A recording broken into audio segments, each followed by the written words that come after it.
Olá, seja bem-vindo ao pelovento.com. Essa é a primeira meditação do site e é exatamente em cima do nome dele. Por que pelovento.com se chama pelovento.com? E a inspiração do nome vem em cima de um texto no Evangelho de João, no capítulo 3, em que Jesus está tendo uma conversa com Nicodemos, que é um religioso da época.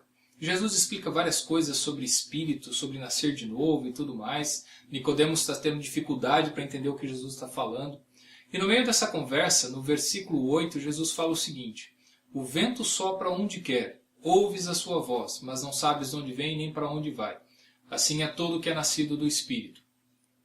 E é interessante que nesse texto, tanto a palavra vento quanto a palavra Espírito, elas são uma única palavra. No grego, que é a língua em que foi escrito o Evangelho de João, que é a palavra pneuma. E a gente conhece algumas palavras da língua portuguesa que derivam desse termo grego. Por exemplo, pneu, pneumonia, pneumatologia, pneumático e por aí vai. E essa palavra realmente ela pode ser traduzida como vento, sopro, respiração, espírito.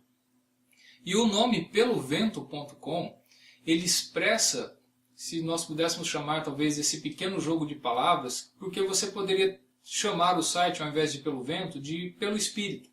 E ele expressa realmente isso, esse desejo de ser guiado pelo vento, de ser dirigido pelo Espírito de Deus, no caso, como está falando aí no Evangelho de João, no capítulo 3, sobre esse Espírito de Deus, e que Jesus expressa que ele é soberano, que ele não pode ser controlado, que ele não pode ser manipulado. Então expressa esse desejo de ser guiado por esse Espírito de Deus no meio desse cristianismo que estamos vivendo hoje, desse mundo evangélico que estamos vivendo hoje, com tantas denominações, tantas doutrinas, tantas práticas, tantas coisas diferentes e divergentes. Então o pelo vento, ou diria pelo Espírito, expressa esse desejo de, no meio de tudo isso, ser guiado pelo Espírito de Deus, ser dirigido pelo Espírito de Deus em direção a um cristianismo simples, sincero, singelo, verdadeiro. Então expressa exatamente esse desejo.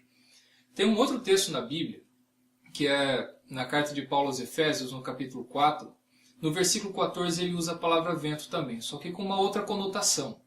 Paulo fala algo assim como, para que não mais sejamos como meninos, agitados de um lado para o outro, levados por todo o vento de doutrina, pela artimanha dos homens, pela astúcia com que induzem ao erro, e por aí vai. É interessante que a palavra aí para vento não é a mesma lá do Evangelho de João. É uma outra palavra, a palavra ânemos, e ela dá a ideia de um vento tempestuoso, de um vento que muda muito facilmente de direção, que uma hora está de um lado, outra hora está indo para o outro lado. E expressa muito bem essa bagunça, muitas vezes, desse monte de doutrinas, ou filosofias, ou ideias, dentro do que chamamos de cristianismo, ou do meio cristão, do meio evangélico. Então o nome do site expressa esse desejo de, no meio de tudo isso, ser guiado pelo Espírito de Deus. A Bíblia dá várias ideias, tem vários textos que expressam o que é ser esse ser guiado pelo Espírito, ou como ser guiado pelo Espírito, se pudéssemos dizer dessa maneira. No site, na página do pelovento.com dessa meditação, você vai encontrar esses textos, alguns desses textos sendo mencionados, sendo colocados ali para você ter como referência. Então você pode acessar a página dessa meditação para ver esses textos. Para concluir, algumas coisas práticas do que a gente vê na Bíblia, do que é ser guiado pelo Espírito, ou como ser guiado pelo Espírito. Algumas coisas básicas que a gente tem que fazer, que vemos na Bíblia. Primeiro, ler a Bíblia em si, conhecer a Bíblia. E esse é um dos objetivos do pelovento.com. Auxiliar você a estudar a Bíblia de uma forma séria, de uma forma criteriosa, de uma forma que você possa entender bem o texto bíblico. E realmente a minha convicção de que muitas coisas que acontecem no meio evangélico hoje se deve ao fato de pessoas não estudarem a sério, ou de estudarem de uma forma criteriosa o texto bíblico. Então, esse é um primeiro ponto que precisamos fazer.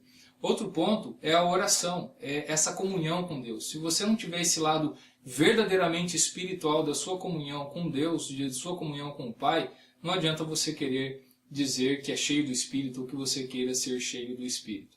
E o último ponto é a suma do que é a vida cristã. O Senhor Jesus falou isso claramente. Se você não amar a Deus sobre todas as coisas e não amar o próximo como a si mesmo, você não tem como ser cheio do Espírito, não adianta você dizer que é cheio do Espírito. Então, esses 3 pontos sobre leitura da Bíblia, oração e a prática de tudo isso na vida, em amar o próximo, é a expressão desse ser cheio do Espírito, e nós devemos viver nessa busca de ser cheio do Espírito, certo? Que você possa realmente ser guiado pelo vento, dirigido pelo vento, ser cheio do Espírito de Deus, ok?